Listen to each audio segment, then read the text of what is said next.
Então, inicialmente, vamos entender o que a gente vai estudar, né? Nós vamos iniciar com a parte da cinemática. A cinemática, ela está contida dentro da mecânica. Nós iremos analisar e estudar os movimentos e suas causas. De antemão, a cinemática, ela não vai se preocupar com as causas.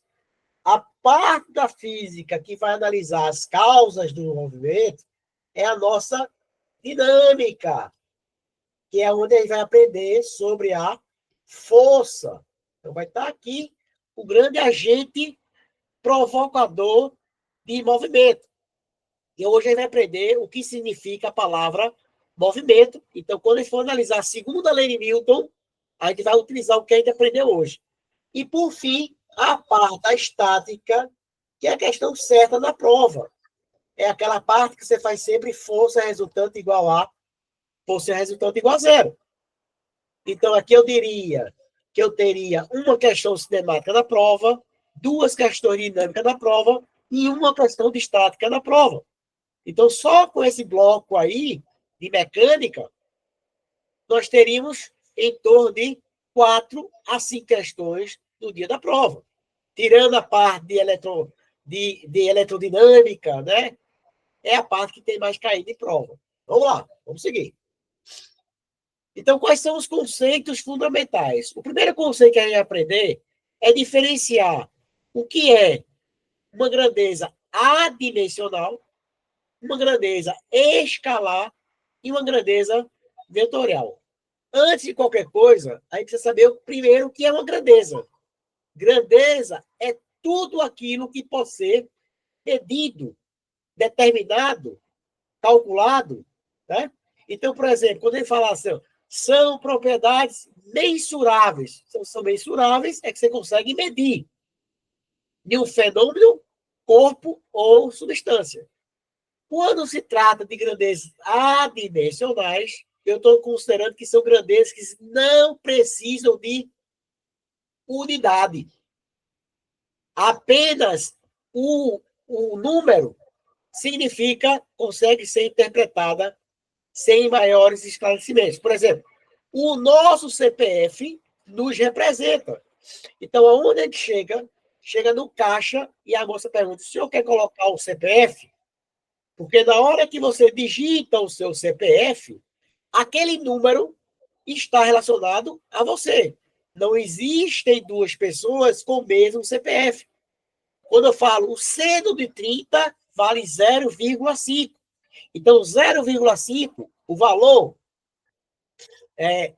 único de 0,5, já representa claramente o que significa o seno.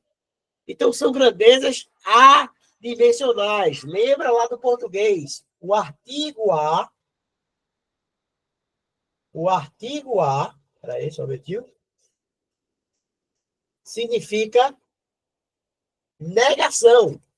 Então, a grandeza adimensional é aquela que não tem dimensão, não tem unidade medida. Apenas um número representa a grandeza. Já a grandeza escalar, ela precisa de um número, de uma quantidade e de uma medida. Quais são os exemplos principais que eu tenho? Eu tenho a massa, eu tenho a temperatura, eu tenho o tempo, uma pegadinha de prova. Pressão.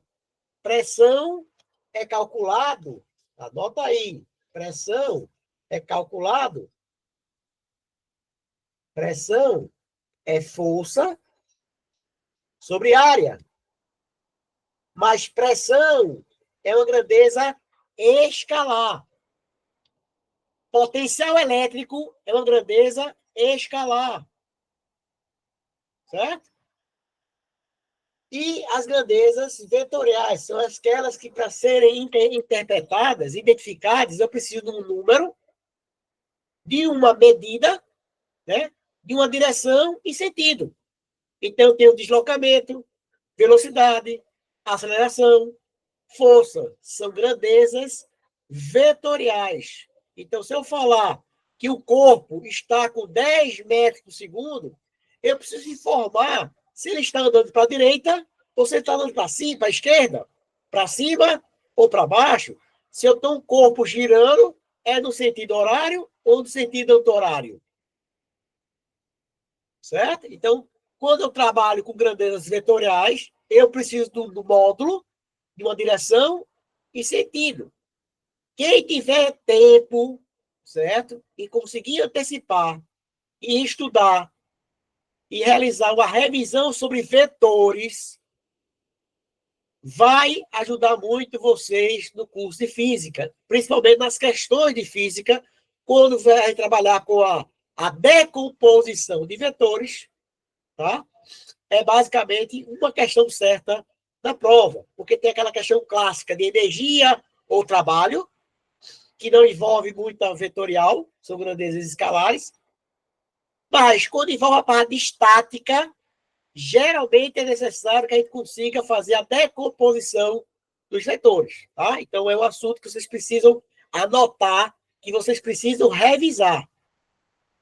Vetores, tá certo? Nós teremos uma aula de vetor para isso. Vamos lá. Quais são os conceitos fundamentais da aula de hoje? Né? Então, os nossos conceitos fundamentais, inicialmente, nós veremos o que é referencial. E dentro do referencial, tudo vai estar ao seu redor. Tudo que for analisado dentro da física, ele precisa ser comparado, analisado, né, em relação a alguma coisa. Então, se eu falo sobre a posição do objeto, eu preciso informar, esta posição em relação a quê? Né? Então, nós teremos o conceito de trajetória, que é o próximo slide, o conceito de posição e deslocamento, o conceito de ponto material e corpo extenso. Isso é tão importante, é tão besta e tão importante, porque você vai aprender a estática do ponto material e a estática do corpo extenso. Isso aqui, ó, essa parte aqui, ó, ela vai ser uma questão da prova. Certo? O conceito de repouso e movimento. E aí as duas definições da aula de hoje, nós veremos o que é a aceleração média e o que é a velocidade média. Vamos lá, vamos seguir. Então, olha só, acompanha a cena abaixo, né? Ou à frente, né? Aí à frente de vocês. Veja a trajetória descrita pela bola, né? Dessa falta cobrada aí pelo jogador do Flamengo. Veja que se eu alterar a posição da câmera, a posição de cada um que está no estádio, cada um vai ter uma sensação ou uma observação diferente da trajetória. Então, o que acontece? Dependendo da posição de onde esteja o nosso referencial ou o nosso observador, nós teremos uma nova trajetória observada. Então, o que seria a trajetória? A trajetória seria exatamente a linha geométrica que vai ligar todos os pontos que o nosso objeto ocupou durante todo o percurso. Então, você alterando por exemplo, você vai assistir um jogo de futebol. Tem gente que gosta de assistir o jogo no meio, né, no centro. Tem gente que gosta de assistir atrás da barra. Então, cada posição que você vai estar, você vai ter um campo visual diferente, uma observação de forma diferente. Então, a trajetória ela está ligada geralmente ao referencial que está sendo adotado. Outro exemplo bastante conhecido é exatamente quando você está lá andando de uma bicicleta e, num certo momento, você arremessa um objeto para cima. Esse objeto ele vai subir e vai descer. Aquela famosa questão. Em relação ao rapaz que está na bicicleta, qual é a trajetória descrita pela bola? Olha, em relação ao rapaz que está andando de bicicleta, a bola vai subir e vai descer apenas uma linha vertical. Agora, para quem está de fora, quem está observando de fora, ele observa dois movimentos. Um na vertical e um na horizontal. Esta composição de movimentos vai resultar esse arco de parábola para quem está de fora. Da mesma forma, aquele famoso caso do míssil. Então, supondo que o míssil ele não tem propulsão, né, não tem aquele motor, ele cai apenas, ele é lançado exclusivamente com a velocidade do avião. Para em relação ao avião, ao piloto, esse míssil ele cai em linha reta. Agora, para quem está fora, ele observa a trajetória curvilínea, porque está sofrendo a ação da queda e da horizontal. Então, o primeiro conceito, quando se fala em trajetória, a trajetória depende do referencial, aí você pode considerar a palavra observador, que você está adotando. Se o observador estiver dentro do avião, ele observa apenas a queda vertical do míssil. Mas para quem está no solo, ele observa os dois movimentos. O devido à queda livre e devido ao lançamento inicial do avião. Então, você vai ter o lançamento horizontal observado na figura abaixo. Outro conceito importante é a gente aprender agora, diferenciar o que é o ponto material e o que é o corpo extenso. Então, ponto material é quando as dimensões do objeto elas são desprezadas em relação a alguma coisa. Olha o nosso referencial de novo. Por exemplo, nesse caso aí, as dimensões da caminhonete elas não podem ser desprezadas para poder caber na vaga da garagem do prédio.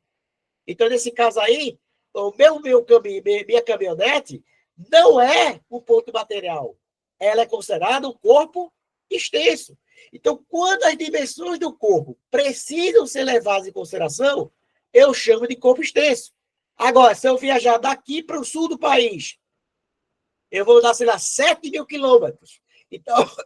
Então, o tamanho da caminhonete em relação à distância total percorrida, eu posso desconsiderar. Então, veja, dependendo do referencial, algo pode ser considerado um ponto material e a mesma coisa, dependendo do referencial adotado, pode ser considerado um corpo extenso. Vamos lá. Então, já vimos o que é trajetória, já vimos o que é ponto material, já vimos o que é corpo extenso. Agora, vamos analisar sobre posição e deslocamento, pessoal. Posição é exatamente a localização instantânea que o objeto está, a palavra mágica, em relação a alguma coisa. Esse alguma coisa é o nosso referencial, que na cinemática, geralmente eu considero a minha origem. A minha origem. Então, por exemplo, inicialmente, o objeto estava na posição S0. Né? S0, no instante T0. Após um certo tempo, ele passou a ocupar uma nova posição. E o que é que chama de deslocamento? Deslocamento é exatamente a variação da posição de objeto. Ou seja, é quanto o objeto deslocou. A primeira dica que eu dou para vocês é quando ΔS for maior que zero, significa que o objeto está se deslocando para a direita. Se ΔS for negativo, ele está andando para a esquerda. Certo? Então, deslocamento para a direita, ΔS positivo. Deslocamento negativo, ΔS negativo. Deslocamento para a esquerda. Certo? E o nosso ponto de referência na cinemática, nós consideramos a origem do nosso sistema. Então, nós temos que ΔS nada mais é do que a posição final menos a posição inicial. Quer dizer, quanto ele andou para a direita e quanto ele andou para a esquerda. Visto isso, nós precisamos diferenciar logo agora, para não deixar para depois, o que é deslocamento escalar e deslocamento vetorial. A principal diferença é que no deslocamento escalar, nós consideramos a trajetória descrita pelo corpo. Já o deslocamento vetorial, eu considero apenas o ponto de partida e o ponto de chegada. Então, lembra que quando se fala em deslocamento, eu estou falando de deslocamento vetorial. Então, me interessa o quê? De onde eu parti para onde eu cheguei. Com isso, já dá para responder algumas questões teóricas que o meu deslocamento vetorial ele sempre é menor ou igual ao meu deslocamento escalar. Então, o meu deslocamento vetorial ele nunca vai ser maior que o deslocamento escalar. No máximo, igual. E quando ele vai ser igual? Quando tiver com trajetória retilínea. Como o primeiro assunto é MRU, então não faz muita diferença falar em deslocamento vetorial ou deslocamento escalar. Eles se confundem. Aí a gente fala também distância percorrida. É a distância total andada pelo objeto. Beleza, vamos lá. Próximo conceito: repouso e movimento. Então, já vimos o que é trajetória, já vimos o que é ponto material, já vimos o que é corpo extenso, repouso, ou posição, deslocamento, agora repouso e movimento. Dica para vocês. A palavra movimento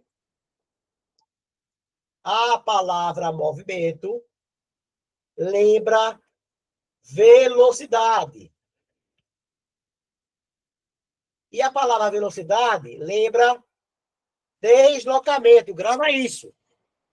Movimento lembra velocidade. E velocidade lembra deslocamento. Então, para ter movimento, tem que ter velocidade.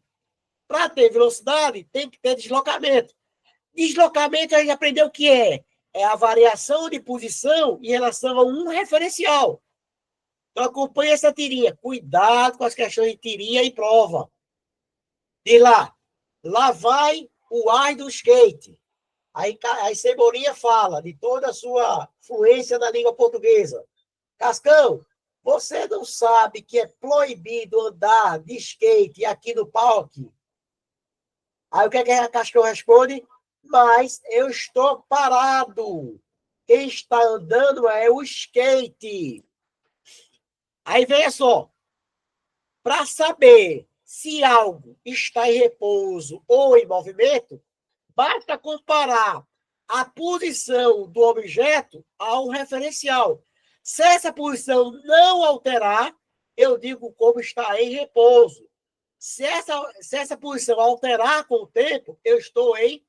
Bom, então, por exemplo, a posição de Cascão em relação ao skate, ela não muda. Então, posso falar que o skate, em relação ao Cascão, está em repouso. Porque não tem deslocamento. Ou seja, a posição permanece a mesma. Lembra que a gente viu que ΔS é a posição final menos a posição inicial. Então, se meu ΔS é zero, significa que não tem deslocamento. Se não tem deslocamento, não tem velocidade. Se não tem velocidade, não tem movimento. Se não está em movimento, o sistema está em repouso. Agora, o skate, em relação ao Cebolinha, está em movimento. Por quê? Porque a posição do skate em relação ao Cebolinha vai ser alterada com o passar do tempo. Então, se tem deslocamento, se tem variação de posição, eu tenho deslocamento. Se eu tenho deslocamento, por sua vez, eu tenho velocidade. E se eu tenho velocidade, por sua vez, eu tenho movimento. Então, veja aquela cordinha de caranguejo. Deslocamento, está ligado à velocidade e velocidade está ligado à definição de movimento. Um objeto pode estar em repouso e movimento ao mesmo tempo? Pode. Depende do referencial adotado. Por exemplo, o skate está em repouso em relação ao cascão e está em movimento em relação ao cebolinha. Outro exemplo clássico é o famoso exemplo do ônibus. Todas as pessoas do interior de ônibus, claro que esse ônibus está em movimento, estão em movimento em relação às pessoas que estão localizadas na parada. A, B, C, D. Agora, essa pessoa aqui, em relação a esse passageiro aqui, como a distância entre eles, ou seja, o meu ΔS é igual a zero, se não tem uma variação da posição entre eles, a distância sempre é a mesma, então a minha velocidade é igual a zero. Se a minha velocidade é igual a zero, eu digo que o sistema está em repouso. Para falar que esse ônibus está em movimento em relação ao táxi, tem que acontecer duas coisas. Ou essa distância diminui, ou essa distância aumenta. Se a distância aumentar ou diminuir, o ônibus se encontra em movimento em relação ao táxi. Se por acaso a distância permanecer sempre a mesma, eu digo que o ônibus, em relação ao táxi, está em repouso. Beleza? Vamos lá. Vamos seguir. Então, já vimos aí, ó, só para recapitular o checklist. Trajetória, ponto material, corpo extenso, posição, deslocamento, movimento e repouso.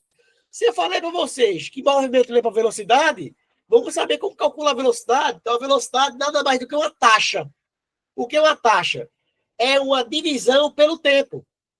Então, a razão onde a distância que eu ando em relação ao tempo que eu gasto. Então, no caso aí, ó, o boneco ele percorreu 8 metros, ele saiu da posição inicial 0 e foi até a posição 8 e gastou 4 segundos.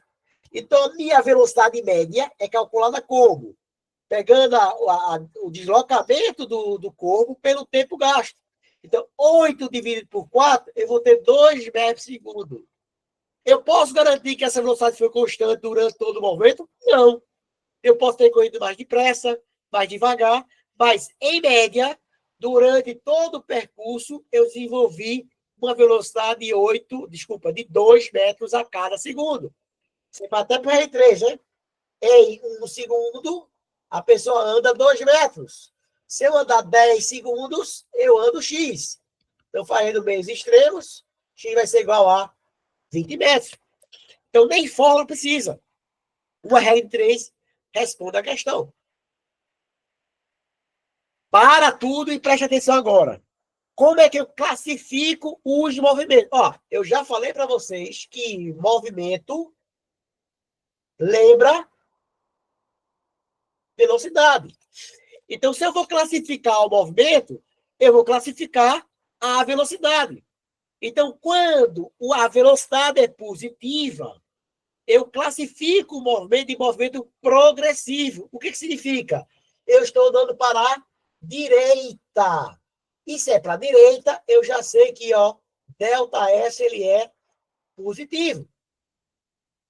O deslocamento à direita ele é maior do que o deslocamento à esquerda, porque o nosso referencial, a nossa reta métrica, ela por lá para cá é mais e para cima também é mais. Quando a gente for analisar movimento vertical no vácuo, o que a gente aprender para vertical vai ser usado na... O que a gente aprender na horizontal vai ser usado na vertical.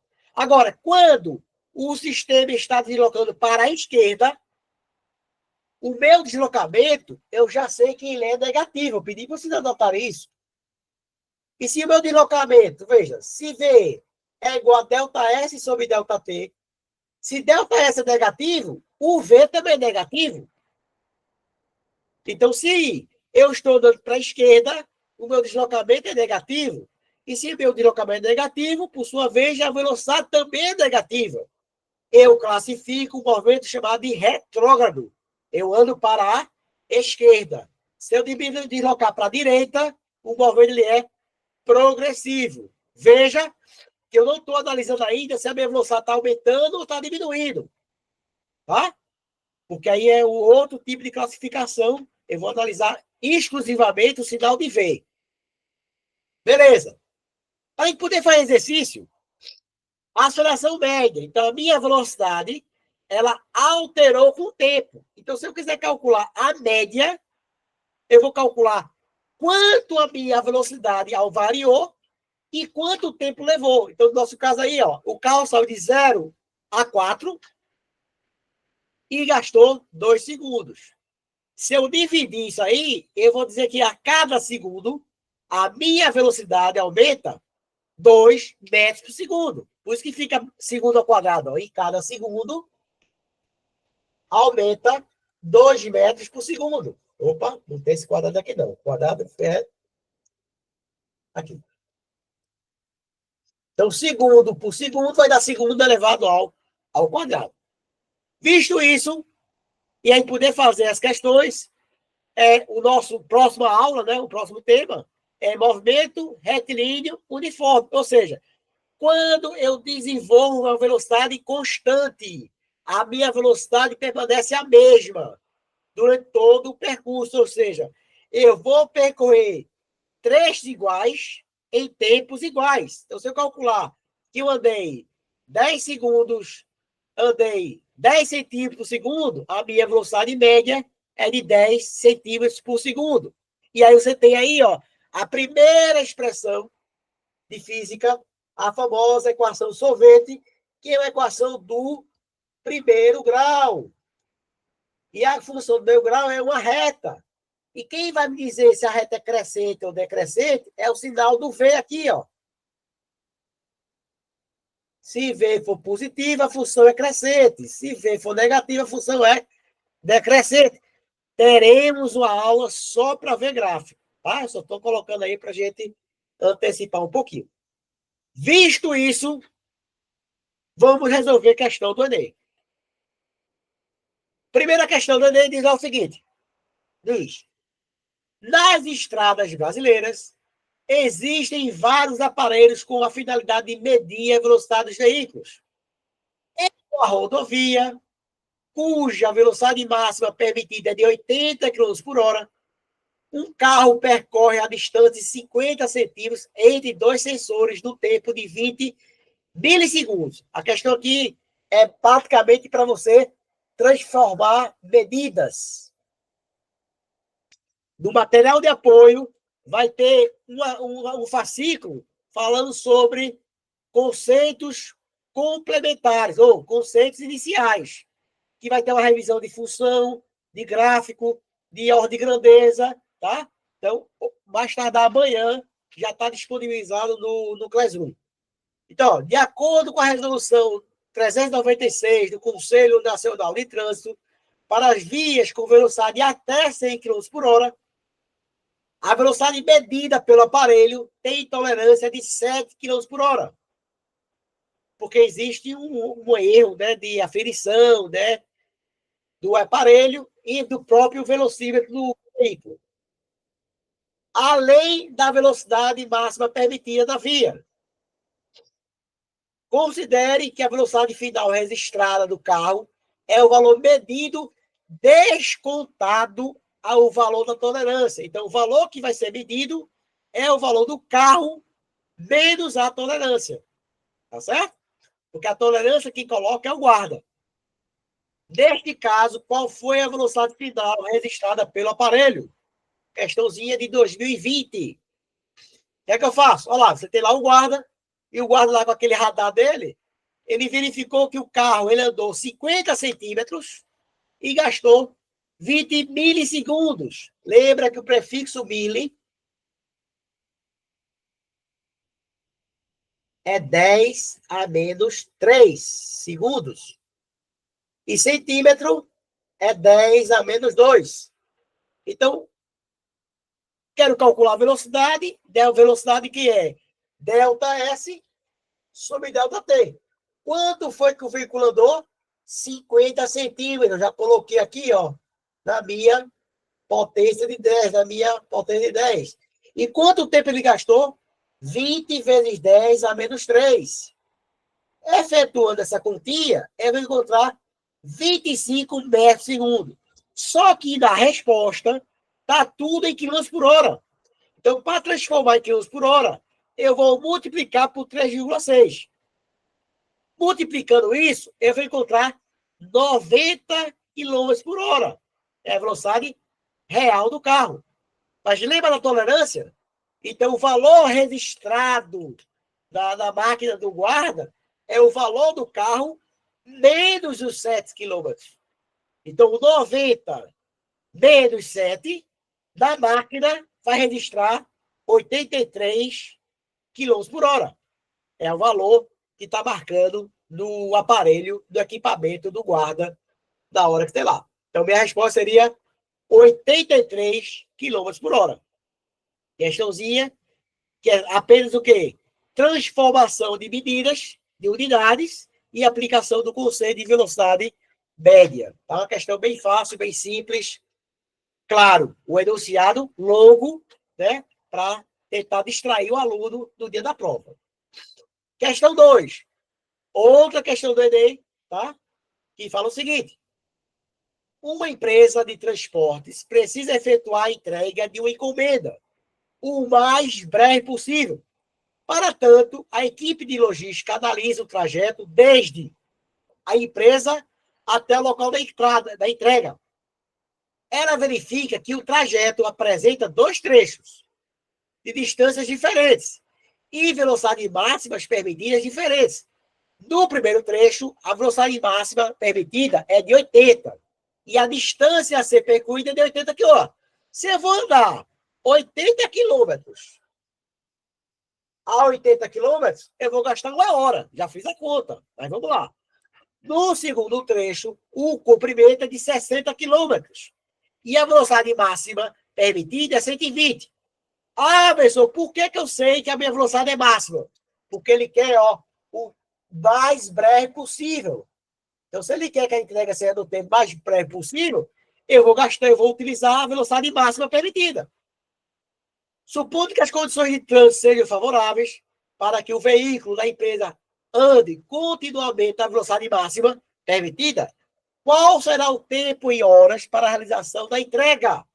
Então, vamos lá. Eu tenho o caminhão vai percorrer inicialmente de A para B e depois de B para C. Então, inicialmente de A para B, a questão fala que a velocidade máxima permitida é 80 km por hora. E a distância de A para B é de 80 quilômetros. Então, se eu dividir 80 por 80, eu já sabia disso na hora que aí estava lendo a questão, eu vou encontrar uma hora de percurso. Já no segundo trecho, a minha velocidade permitida é de até 120 km por hora. E a distância que eu vou dar é 60 quilômetros. Então, se eu calcular aqui 60 dividido por 120, eu vou encontrar meia hora. Ou seja, eu vou gastar 30 minutos. Então, para calcular o tempo total de percurso, basta eu somar o tempo do primeiro percurso A para B, mais o tempo que eu dei de B para C. Então, somando uma hora do primeiro percurso, do primeiro trecho, mais meia hora do segundo trecho, eu vou encontrar que o tempo médio, ou desculpa, o tempo para ser entregue o produto, segundo a logística, é de 1h30. Tá certo? Vou dar um exemplo aqui prático. As usinas de concreto, né, que utilizam aqueles caminhões betoneiras para levar o concreto até a obra, eles precisam, em média, de até 2 horas, né, para que o processo de cura do concreto, o concreto vai começar a ficar duro e vai perder toda a sua função a partir de 2 horas, a não ser que se coloque algum tipo de produto para retardar a pega. Mas, normalmente, são 2 horas, desde a saída da fábrica, da usina, até chegar no canteiro de obras. Esse é o tempo necessário para chegar e poder utilizar com segurança o concreto. Vamos lá. Questão número 3. Questão número 3 é o seguinte. Outra questão do Enem. Outra questão longa, mas a resolução é bem direta. Vê lá. No dia 14 de julho de 2015, a sonda espacial norte-americana New Horizon atingiu o ponto mais próximo de que qualquer artefato humano esteve no planeta não Plutão. Lembra que o Plutão foi rebaixado, né? Não é mais um planeta, agora ele é um planeta não. Neste instante, a distância da sonda à Terra era de aproximadamente 5 bilhões de quilômetros. As primeiras imagens de Plutão não chegaram à Terra instantaneamente, quando enviada através do sinal de rádio, pois a velocidade da luz é de 3 vezes 10 a oitava metro por segundo. No momento da máxima aproximação de Plutão, o valor mais próximo do tempo decorrido entre o envio da mensagem pela antena transmissora da sonda e sua recepção por uma antena receptora da Terra é de quanto? Então, para entender, basta fazer a figurinha. Então, a nossa sonda, que está situada a uma distância aí de 5 bilhões de quilômetros, bilhões, ó, é 10 elevado a nona. Aqui para a gente revisar aqui, ó. Bilhão, 10 elevado a nona, anote no caderno. Essa regra 3 aqui, ó. Quilo, 10 a terceira, mega, 10 a sexta, giga, 10 a nona, que é o nosso bilhão, e o trilhão é de 12, é de 3 em 3 a escala numérica aí. Então, a distância é de 5 vezes 10 a nona quilômetros. E a velocidade da luz, fornecida na questão, é de 3 vezes 10 a oitava. Olha, atenção, ó. Aqui está em quilômetro e aqui está em metros. Eu preciso converter. Deixar tudo a mesma unidade. Então, vamos lá. Então, convertendo isso e utilizando a razão da velocidade, eu vou encontrar o quê? Que, passando de quilômetros para metro, eu vou multiplicar por 1000. 5 vezes 10 a nona, vezes 10 a terceira, isso vai dar em metro. E aqui vai dar 3 vezes 10 metro por segundo. Então, esse metro cancela com metro, vai sobrar apenas o segundo. Eu vou encontrar aqui o tempo. Vou só apagar aqui que eu escrevi demais, no lugar errado. O tempo que a luz, né, o sinal emitido pela sonda chega até a Terra é de aproximadamente 1,7 vezes 10 a quarta segundos. É o tempo que leva até chegar aqui no nosso, né, da NASA, por exemplo, nosso central de comando. Tá?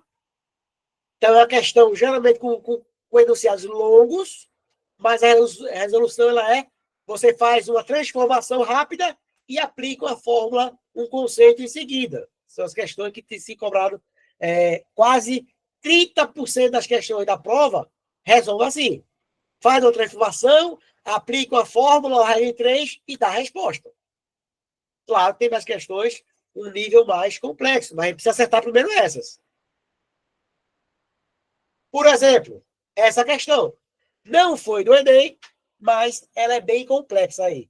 Diz lá o seguinte: a onda verde ou sincronização de semáforos é uma medida adotada em diversas cidades do mundo de modo a melhorar o tráfego de veículos por ruas e avenidas muito movimentadas. Numa determinada rua da cidade, existem 3 semáforos sincronizados. Isso é coisa rara de acontecer, mas estão sincronizados.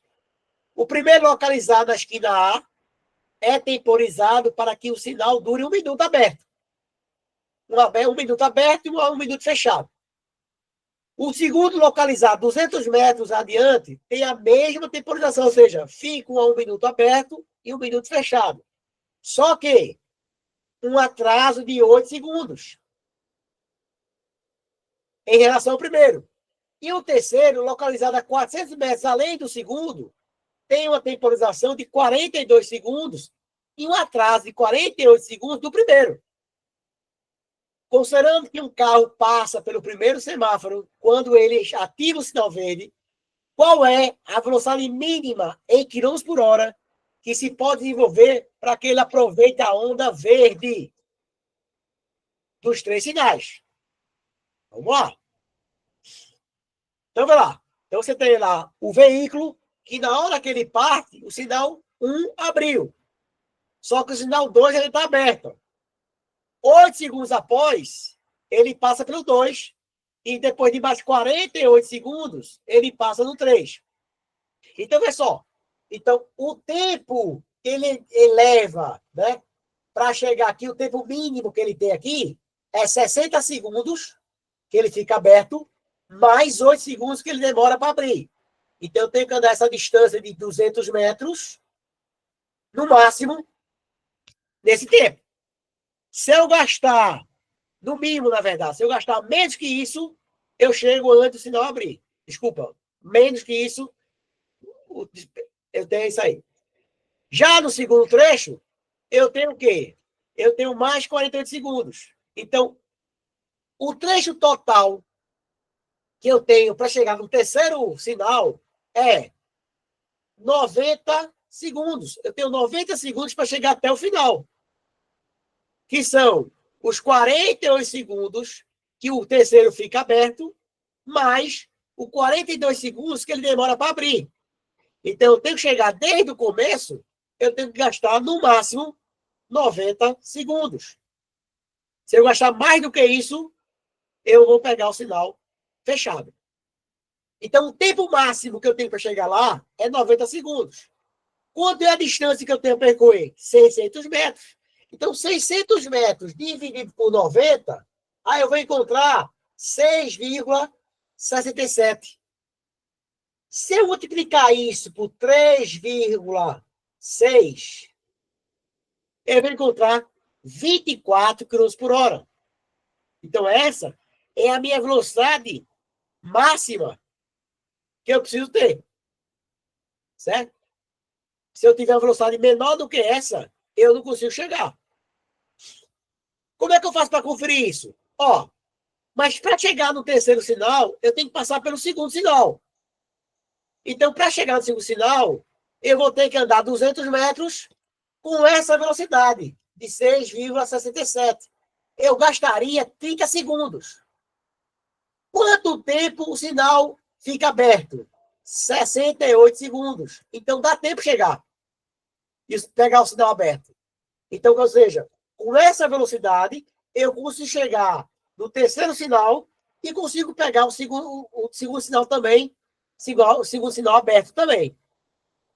Então, minha resposta seria 24 km por hora, seria a minha velocidade mínima que eu tenho que ter.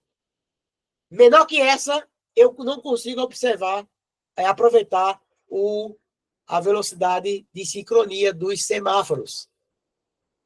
Então, pessoal, nossa aula de hoje, ela fica por aí. Semana que vem, provavelmente nós teremos 2 horários, tá? Essa aula fica gravada. Amanhã de manhã, eu disponibilizo o link lá no Classroom, tá? Para quem não está no Classroom ainda, manda uma mensagem para o WhatsApp, que eu encaminho o link.